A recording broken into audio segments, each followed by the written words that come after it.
Como les dije, es un salmo de alto contenido doctrinal, de profundo contenido doctrinal, como lo vamos a ver.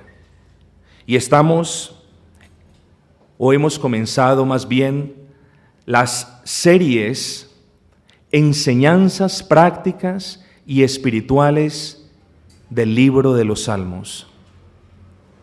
Hoy tenemos como tema: la oración de Cristo refleja y sustenta la certeza de la salvación del creyente. ¿Puede un creyente tener la certeza de la salvación? ¿Puedes tú o estás tú seguro a dónde te dirigirás cuando tu vida llegue a un fin? ¿Tienes la certeza y la convicción de que Dios te estará esperando? ¿O simplemente esperas que Dios te esté esperando? Son cosas muy diferentes. Una es una esperanza basada en un concepto equivocado que muchas personas tienen de Dios. La otra es una certeza que Dios da a sus hijos. El uno espera que Dios lo esté recibiendo allí en las cortes celestiales. Y cuando usted le pregunta a una persona, ¿por qué usted tiene esa esperanza?, las personas responden: porque Dios es muy bueno, porque Dios me ama mucho. Esa no es la respuesta. La certeza de la salvación en un creyente, en un hijo de Dios, en una hija de Dios, no se basa en lo que la persona cree o espera. Se basa en Cristo y en sus méritos en la cruz del Calvario. En eso se basa la certeza de la salvación. Y comencemos diciendo: qué triste sería que una persona recibiese una herencia. Qué triste sería que una persona recibiese una herencia y no lo sepa. Sería algo supremamente triste. Pero qué trágico, miren la comparación, estamos en el Salmo número 16. Pero qué trágico sería que una persona recibiese una herencia y no creyese que la recibió. Eso sí sería una tragedia. ¿Cuánto más el creyente, aquella persona que ha confiado en Cristo como Dios, como Señor, como Salvador, que se ha arrepentido de sus pecados? Qué triste es que un hijo de Dios no tenga la certeza de su salvación. Una vez más, es como si a una persona se le fuese hecha una consignación de mucho dinero. Y esa consignación fuese hecha en el banco por muchísimo dinero, más de lo que tú y yo nos podamos imaginar ahora. Y que esa persona sea la única beneficiaria en esta gran consignación, en esta riqueza que no la merecía, en este gran beneficio que no ha trabajado por él, sino simplemente alguien eternamente rico le da una parte de esa riqueza, la consigna en el banco, y la persona nunca cree que la consignación tomó lugar. La persona es rica en gran abundancia, pero la persona no está convencida de que tal consignación tuvo lugar. ¿No es esa una posición muy triste? ¿Cuánto más en el plano espiritual, que nosotros somos sobreabundantemente ricos porque nuestro Señor se hizo pobre? ¿No es muy triste que nosotros, si somos hijos o hijas de Dios, no es muy triste que nosotros quizás estemos llevando unas vidas en miseria porque no hemos reflexionado en eso tan hermoso que es la certeza de la salvación? ¿No es muy trágico que el Señor, habiéndonos dado la salvación, el Señor habiendo descendido de los cielos a la tierra para proveer ese camino de reconciliación de una humanidad que estaba caída y alejada de Dios? ¿No es muy triste que el Señor haya hecho todo eso y nos haya dado en su gracia sobreabundantes riquezas en gloria, y nosotros no tengamos la certeza de la salvación? Por supuesto que es muy triste. No es triste, es trágico en gran manera. No es muy triste que el Señor haya muerto en la cruz del Calvario para que tú tengas victoria y vida en abundancia, y tú no estés reflexionando en la victoria y en la vida en abundancia que Él en su misericordia te ha dado.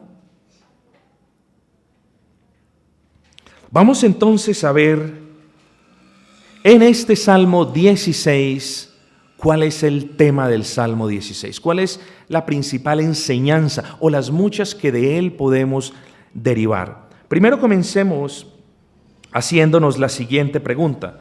¿De quién habla el Salmo? Esta pregunta se las hago ahora porque a medida que leamos el Salmo, quizás nos vamos a hacer esa pregunta. ¿De quién habla el Salmo? ¿De David o de Cristo? Ciertamente hay unas personas que dicen habla de David. Ciertamente hay otras personas que dicen habla de David y habla de Cristo. Hay otras personas que dicen David es un tipo de Cristo y entonces él está hablando de él, no de él mismo. Hay varias aseveraciones al respecto. Nosotros decimos este salmo habla de principio a fin de Cristo.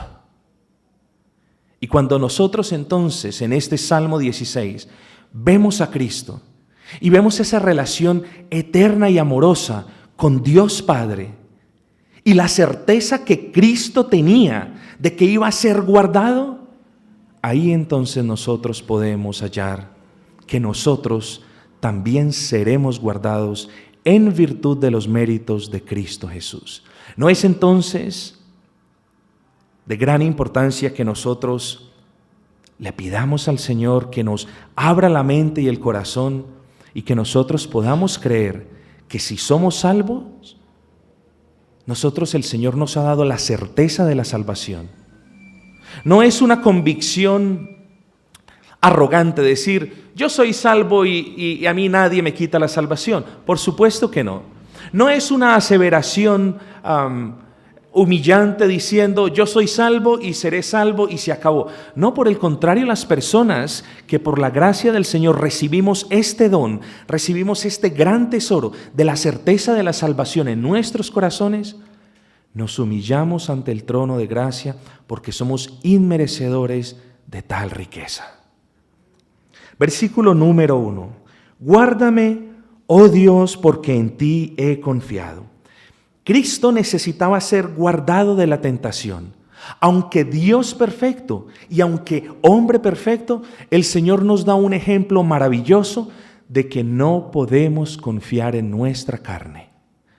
Guárdame, oh Dios mío, es la oración de nuestro Señor. Guárdame, oh Dios mío. Cristo le está diciendo a Dios Padre, guárdame. ¿Qué quiere decir entonces el Señor? Esto es maravilloso cuando Cristo dice, Padre, guárdame. No somos nosotros los que hemos sido redimidos, no somos nosotros parte de ese cuerpo místico de Cristo. Claro que lo somos. Todos aquellos que han ido a Cristo, se han humillado delante de Él, se han arrepentido de los pecados, han confiado totalmente en Cristo, son hechos unas nuevas criaturas. Guárdame, le está diciendo Cristo a nuestro Padre Celestial. Guarda mi cuerpo. Nosotros somos el cuerpo de Cristo. Si es que has confiado en Cristo, si es que te has arrepentido de los pecados, si es que has dejado atrás este mundo y las perversidades en las cuales te deleitabas en tiempos pasados, si es que has venido a la cruz y has depositado tu confianza en Él, tú eres parte del cuerpo de Cristo. Cuando el Señor dice, guárdame, está diciendo, guarda mi cuerpo, guarda mi iglesia, guarda los que tú me has dado. ¿No es gran gozo entonces ver a nuestro Señor Jesucristo ejerciendo esa labor de sumo sacerdote, pidiéndole al Señor que también nos guarde? Por supuesto que sí. ¿No es de gran bendición para nosotros meditar en el hecho de que al Cristo ser guardado, nosotros también somos guardados? Desde luego que sí. Porque si Cristo fue guardado, si esta oración fue contestada, como lo vamos a ver más adelante, nosotros, su cuerpo místico, también seremos guardados en Él. En eso se basa la certeza de nuestra salvación, en que Cristo fue guardado, fue preservado, y nosotros también lo seremos con Él. Porque no vivimos fuera de Cristo, vivimos en Cristo. ¿Piensas tú de constante en la certeza de la salvación? ¿O simplemente tú no estás seguro si eres una persona salva? Puede que no seas una persona salva. Puede que tu conciencia ahorita esté rechinando allí en los oídos de tu mente y te esté diciendo: soy una persona religiosa, mas no soy salva. Si ese es el caso, corre rápidamente a Cristo. Humíllate delante de Él. Arrepiéntete de los pecados. Y no hay un corazón, ni nunca lo habrá, contrito y humillado, que el Señor desprecie. Y entonces una de las cosas que el Señor hace en las primeras etapas, después de que la persona ha sido perdonada de los pecados, justificada y adoptada, es darle la certeza de la salvación. ¿No es un gran aliento para nosotros también, inmerecedores de la gracia de Dios, que el Señor ponga en nosotros la certeza de la salvación? Por supuesto que lo es. Guárdame, oh Dios mío, porque en ti he confiado. ¿Qué es confiar en Dios como tal? Confiar en Dios es estar seguro de nuestra inhabilidad por rescatarnos a nosotros mismos. Confiar en Dios es estar convencidos de que somos impotentes de ejercer en nosotros un cambio moral y que solamente Dios puede cambiar nuestras vidas. Eso es confiar en Dios. Confiar en Dios es creer que Dios Padre ha provisto una manera de reconciliación, un camino de reconciliación entre una humanidad que está alejada y un Dios que es santo. Eso es confiar en Él.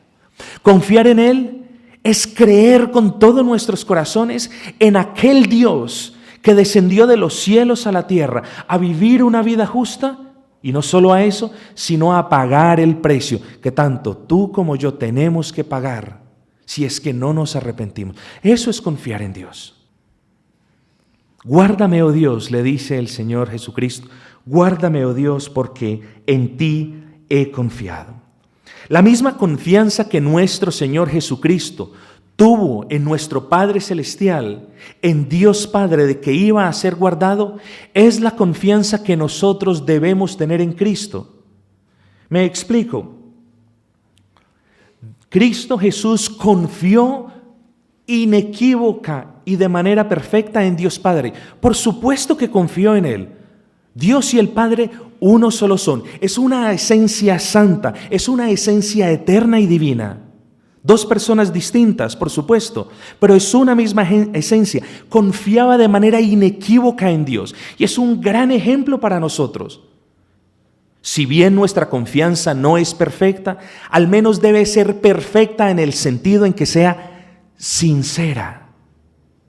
Pero es un gran ejemplo, es de gran aliento para nosotros entender que de la misma manera como Cristo confió, de manera perfecta en Dios Padre, así nosotros podemos confiar de manera perfecta en Cristo. ¿No es muy trágico que un cristiano viva su vida temiéndole a la muerte? Por supuesto que hay algo de nosotros que le teme a la muerte. Claro que eso es cierto. Pero el cristiano verdadero no le teme como tal a la muerte. No la desea en el sentido en que no hace que la muerte llegue más temprano, si es que podemos expresarnos así de esa manera. Un creyente está preparado todos los días para morir. Un creyente está preparado todos los días, simple y llanamente porque está confiado en quién es el Dios que le ha guardado y que le guardará para toda la eternidad. Observemos algunos aspectos de esa confianza. La certeza de que Dios nos guardará para siempre se fundamenta en la omnipotencia de Dios. Si Dios con nosotros, ¿quién contra nosotros? Es el Dios omnipotente, el Dios de todo poder, quien te ha salvado. ¿No es esa una razón suficiente para que tú confíes en el Señor? ¿Para que tú descanses en el Señor? Por supuesto que lo es. Esa confianza nuestra también se debe fundamentar en la palabra de Dios. No nos está hablando un hombre. ¿Qué nos dice Dios en su palabra? Dios no es hombre para que mienta, ni hijo de hombre para que se arrepienta. ¿No está la certeza de nuestra salvación bien empotrada en la omnipotencia del Dios que nos salvó y en la fidelidad de su palabra? Amigos, despertemos, porque si tú eres creyente, debes pedirle al Señor que afirme en ti la certeza de la salvación. Es parte de ti. La certeza que Dios nos guardará para siempre se fundamenta en lo que Él ha hecho por nosotros, en lo que Cristo hizo por nosotros, en cómo Él, siendo Dios perfecto, tomó forma de hombre y viviendo una vida perfecta, obtuvo la aprobación infinita de Dios que ni tú ni yo podemos obtener por nuestros propios méritos. ¿No es eso mucho aliento para nosotros? Que en verdad es por gracia. ¿Por qué por gracia? Porque no es por obras. ¿Por qué no es por obras? Porque ¿en qué podemos comparar todo lo poquito que hacemos con la omnipotencia del Señor, en la cual se funda nuestra certeza de salvación? En nada podemos hacer esa comparación. ¿Cómo podemos comparar nuestra infidelidad con la fidelidad de la palabra del Señor? En nada la podemos comparar. ¿Cómo podemos comparar lo que nosotros hemos hecho con lo que Dios hizo? Por supuesto que nada podemos comparar. Entonces les pido que se enfoquen en esos 3 puntos. La certeza de la salvación del creyente está empotrada, está cimentada en la omnipotencia de Dios, en la fidelidad de su palabra que nos dice, los guardaré para siempre, y en lo que Cristo hizo en la cruz del Calvario. Amigos, si eso no es suficiente alivio y aliento para ti, no lo va a ser nada. Guárdame, oh Dios, porque en ti he confiado. Confiar en el Señor. ¿En quién confías? Jeremías 17, versículos 5 al 7 nos dice, porque así ha dicho Jehová, maldito el varón que confía en el hombre y pone carne por su brazo. Y Jeremías 17, 7 dice, pero bendito aquel que confía en Jehová y cuya confianza es Jehová. Ahí se basa la certeza de nuestra salvación. En eso se basa. Se basa en que la salvación es de Jehová, no es del hombre. Maldito el varón que confía en el hombre, pero bendito el que confía en Dios. La certeza de nuestra salvación se basa en lo siguiente. Versículo 1, guárdame, oh Dios, porque en ti he confiado. Bendito Cristo Jesús, que confió en Dios Padre. Y benditos nosotros, si es que confiamos en Cristo Jesús.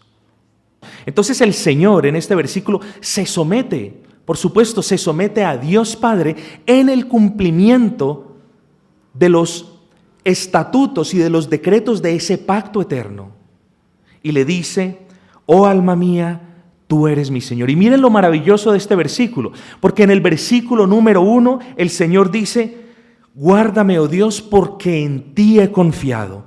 Sálvame, Señor, porque en ti he puesto mi esperanza. Y aquí el Señor está diciendo, tú eres mi Señor. En el versículo 1 nos está diciendo, tú eres mi Salvador, y en el versículo 2 nos está diciendo, tú eres mi Señor. La confianza que nosotros tenemos, que viviremos para siempre con Él, es que por la gracia del Señor, nosotros también le hemos dicho, Señor, tú eres mi Salvador, versículo 1, y Señor, tú eres mi Dios y mi Señor, en el versículo número 2. Qué gran ejemplo de humildad y de reverencia que nos da el Señor en este versículo. Humildad porque se humilló hasta lo sumo siendo Dios, y reverencia porque nos da ejemplo de cómo debe ser nuestra actitud diaria para con el Señor. Somos siervos de Dios, le servimos, no necesitamos nada sino la compasión y la gracia de Dios. No demandamos nada del Dios que nos salvó, porque el Dios que nos salvó nos ha dado todo en su Hijo. No decretamos, no ordenamos, no hacemos absolutamente nada, sino que imitamos a Cristo diciendo, Señor, tú eres mi Señor. Miren lo maravilloso de este versículo. Y miren cómo termina. No hay para mí bien fuera de ti. Tú como creyente, ¿encuentras el bien en el mundo? ¿Te deleitas en el mundo? ¿Participas de las cosas del mundo aún? Decíamos, este salmo es un salmo que nos habla enteramente de nuestro Señor. Queridos amigos y hermanos, yo les reto en el amor del Señor a entender, a poder comprender que si la certeza de nuestra salvación se basa en Cristo y en sus méritos en la cruz del Calvario, entonces también podemos deducir que nosotros como creyentes también decimos, Señor, para mí, fuera de ti, no hay bien. Fuera de ti, Señor, no hay bien. Por eso decimos, el creyente ama la iglesia del Señor, el creyente ama a los santos, el creyente ama reunirse. ¿Por qué?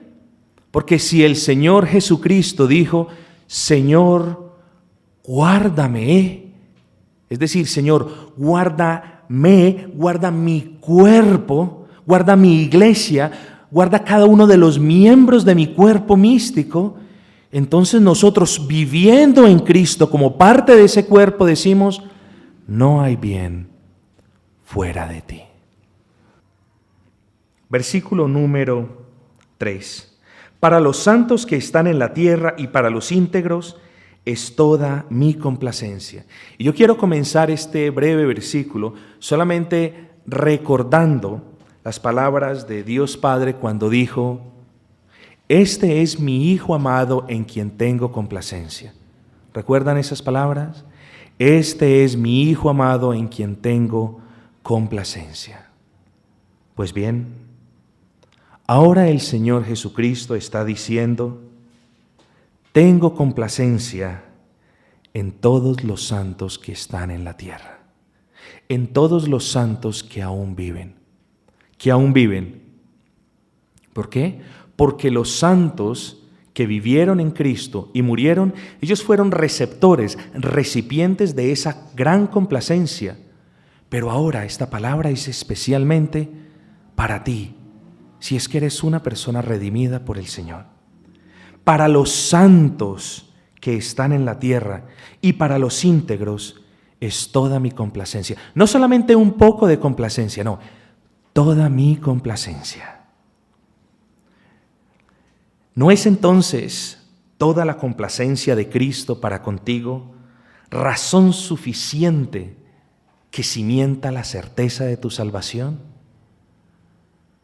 ¿No te está diciendo aquí el Señor, toda mi complacencia es para ti? Si es que tú vives en mí, si es que tú me perteneces a mí. Hermanos, tenemos que despertar al hecho de que el Señor está complacido con un pueblo que le ama de verdad, con un pueblo que se sacrifica por llevar a otras personas las buenas nuevas del Evangelio, por un pueblo que está reflejando en todo momento las virtudes de aquel que nos ha llamado de muerte a vida. Toda la complacencia del Señor es para con los santos. ¿No es eso mucho aliento? Que de la misma manera como Dios Padre dijo, este es mi Hijo amado en quien tengo complacencia, ahora Cristo diga, toda mi complacencia es para con los santos en la tierra. Versículo 4, se multiplicarán los dolores de aquellos que sirven diligentes a otro Dios, no ofreceré yo sus libaciones de sangre, ni en mis labios tomaré sus nombres. Se multiplicarán los dolores de aquellos que sirven diligentes a otro Dios. Qué gran solemne advertencia el Señor nos hace. La idolatría es aborrecida por el Señor en cada página de las Escrituras. Los idólatras, sabemos, no heredarán tampoco el reino de los cielos. Por eso es que muchas de las personas idólatras tienen un falso sentido, una falsa certeza de su salvación. No la pueden tener, nunca la podrán tener porque no viven en Cristo. Una persona idólatra es una persona que confía en la carne. Es una persona que no puede confiar en Dios. Es una persona que no ha recibido la gracia para poder confiar en ese alguien omnipotente al cual no puede ver. Una persona idólatra es aquella, obviamente, que no tiene fe. Tiene que ver algo, tiene que tener a alguien, tiene que depender de alguien para poder supuestamente creer. La idolatría la aborrece el Señor en todas sus formas. Qué gran enseñanza es para el creyente de hoy en día. Cristo no participó en las obras ni de las obras de los idólatras, nada tuvo que ver con ellos durante su ministerio terrenal y nada tendrá que ver con ellos cuando sea el día del juicio. Por eso decimos, los idólatras no heredarán el reino de los cielos. Un idólatra no sencillamente es la persona que carga su estampa en la billetera, que carga su escapulario en su cartera. Un idólatra no sencillamente es aquel en cuya casa están llenas de imágenes de santos y de otras cosas.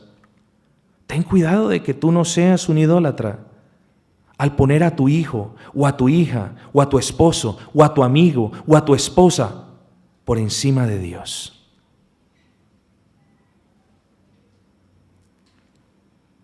Un idólatra, decimos, no heredará el reino de los cielos. Mas miren lo hermoso del versículo 5. Mas Jehová es la porción de mi herencia y de mi copa, tú sustentas mi suerte. Qué gran contentamiento nosotros vemos en Cristo en este versículo. Jehová es la porción de mi herencia. Las herencias terrenales son limitadas. Por muy grande que pueda ser una herencia, tiene un límite. Por muy extensa que pueda ser la tierra que un padre le deje a un hijo, tiene sus cercas delimitando. Por mucha que pueda ser el dinero que un padre le deje a un hijo en la cuenta de un banco, tendrá fin. Pero la herencia de los justos es eterna, hermanos. Miren el contraste de aquellos que aborrecen al Señor. Miren el contraste de los idólatras. Un idólatra no heredará el reino de los cielos, mas en el versículo 5 hallamos gran confort en Cristo porque nos dice, Jehová es la porción de mi herencia. Así de grande es la herencia que los santos reciben. ¿Es grande? No, es eterna, como el Dios que nos la ha dado es eterno. ¿No es entonces otra razón para que nuestra certeza de la salvación permanezca firme?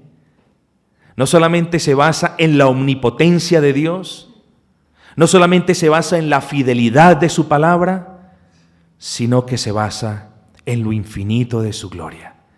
Jehová es la porción de mi herencia y de mi copa.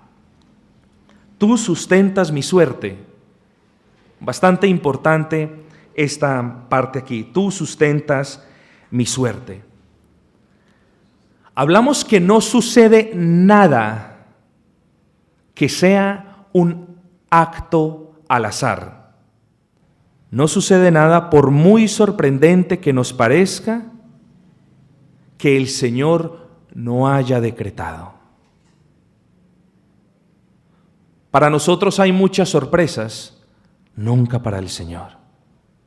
Pero ¿por qué es importante entonces resaltar la soberanía de Dios?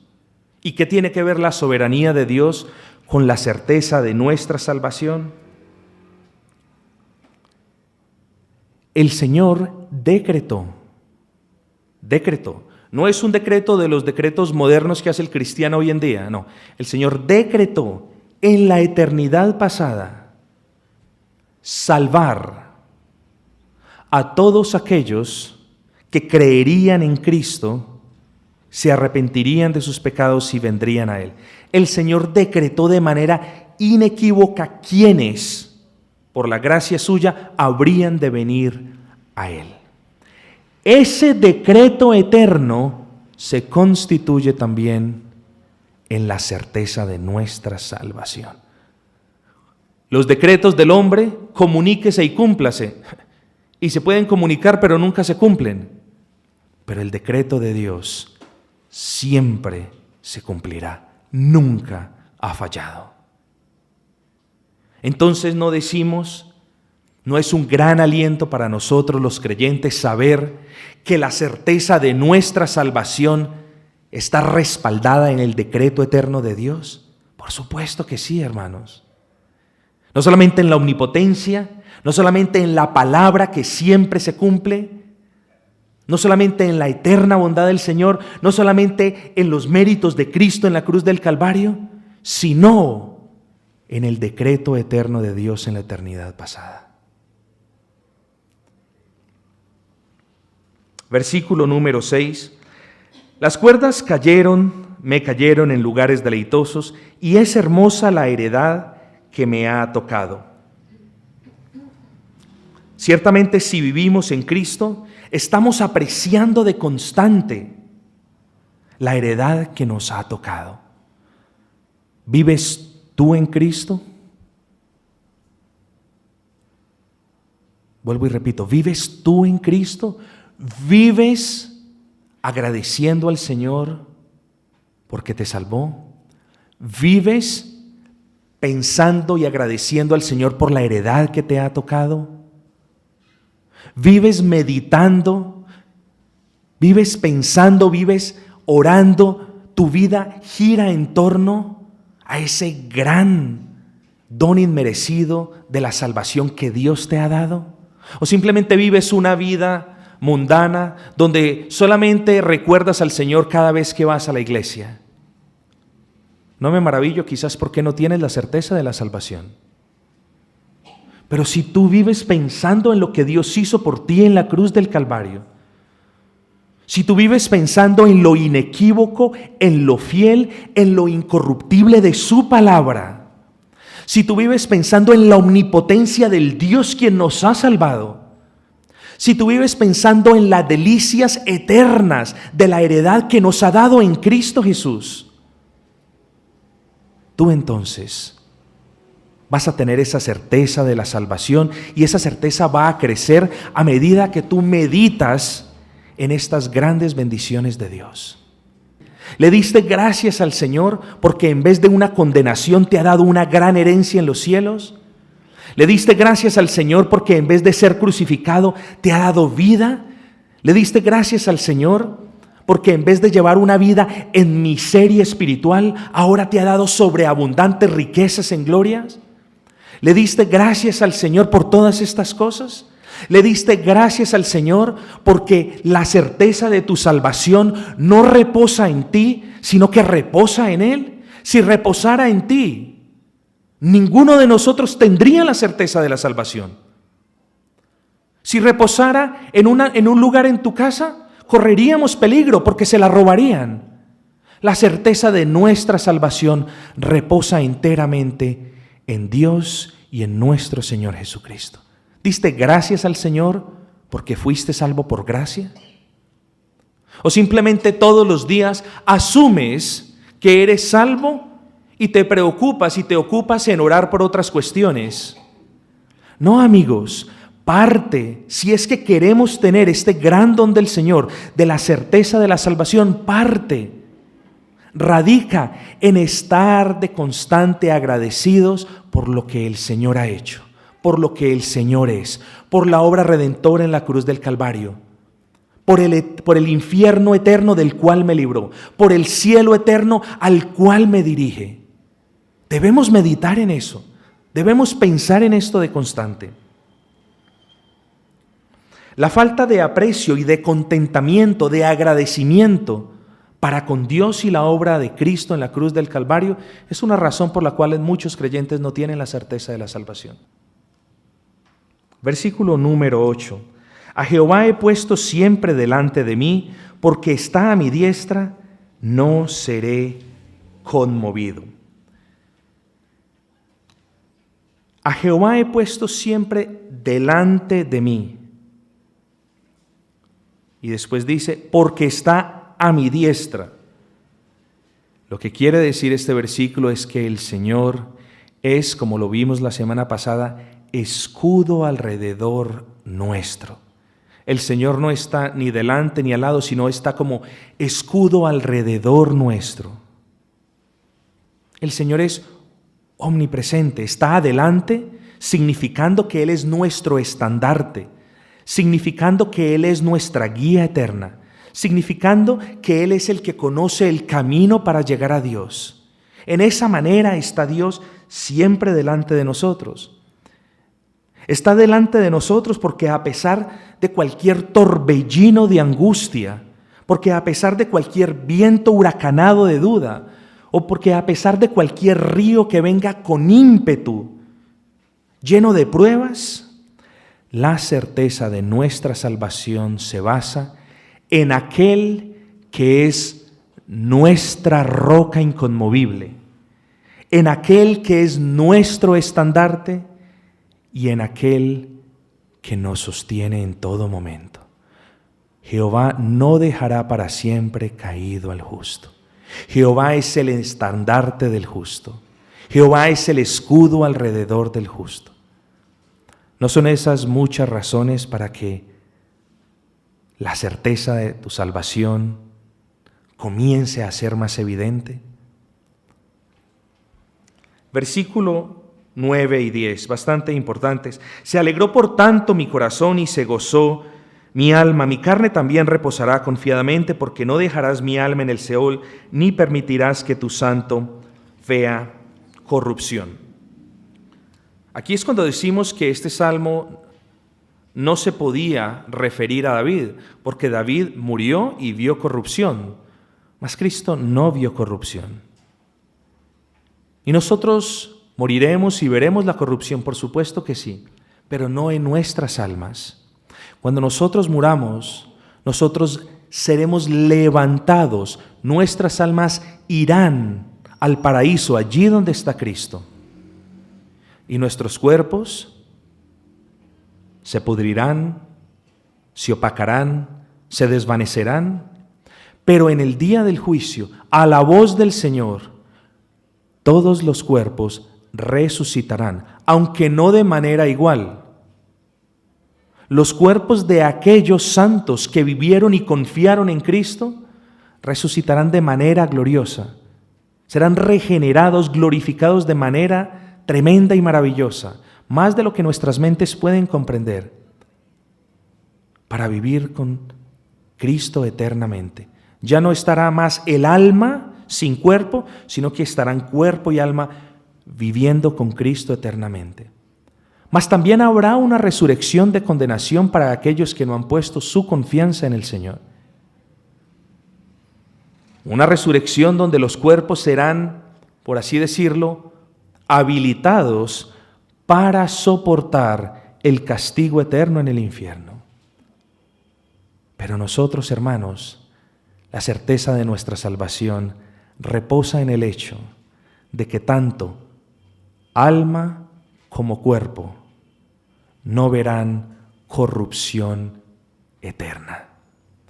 ¿No es eso un aliciente muy hermoso para que nosotros pensemos muy a menudo que si la muerte llega, eso no va a ser ningún impedimento para que nosotros disfrutemos de una relación perfecta con Cristo?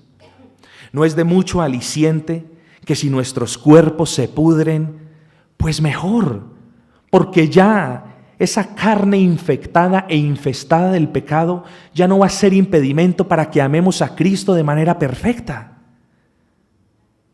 Hermanos, no le temamos a la muerte. Más bien preparémonos en devoción, más bien meditemos en las cosas celestiales y roguémosle al Señor que por su gracia la certeza de nuestra salvación pueda ser más evidente a medida que avanzan los días. Vamos con el último versículo.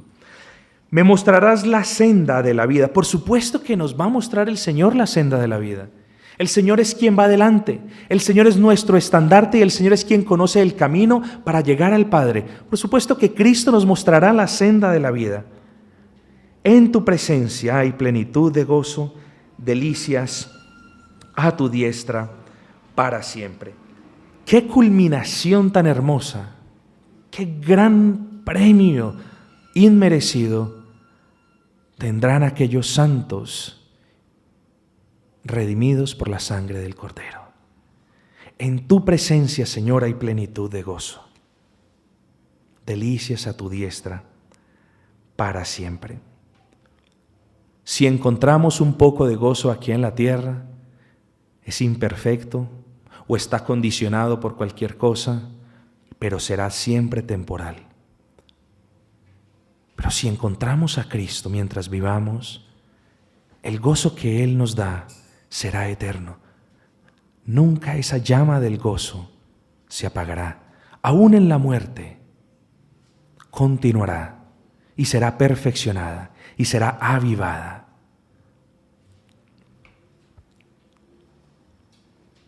Hagamos una breve conclusión entonces. Versículo 3, le repito rápidamente: la complacencia de Cristo para con sus santos cimienta la certeza de nuestra salvación en Él. Eso nos dice, eso nos enseña el versículo número 3. La complacencia, toda la complacencia de Cristo para con los santos cimienta la certeza de nuestra salvación en Él. Versículo 5, lo infinito de la herencia que recibimos en Cristo fortalece tal certeza. El decreto de redención en la eternidad pasada sella tal certeza. La certeza de tu salvación, si eres salvo, no reposa en ti. Reposa en Cristo y en los méritos de la redención. Ruégale al Señor que te dé la certeza. Ahora, si no eres creyente no la puedes tener, pero si eres creyente, ruégale al Señor que te dé la certeza. Ruégale al Señor que te muestre si en ti hay caminos de perversidad. Ruégale al Señor para que sobreabunde en gracia para contigo. Sea agradecido con la salvación, sea agradecido con Cristo, sea agradecido con lo que Él hizo en la cruz del Calvario, sea agradecido con la manera perfecta como Él vivió su vida para que entonces tú no tengas que cumplir la ley. Sea agradecido con todo lo que ha hecho Dios por el pecador, por ti en especial. Y dile al Señor que reavive esa llama de la certeza de la salvación que es en Cristo y solo en Cristo. Amén.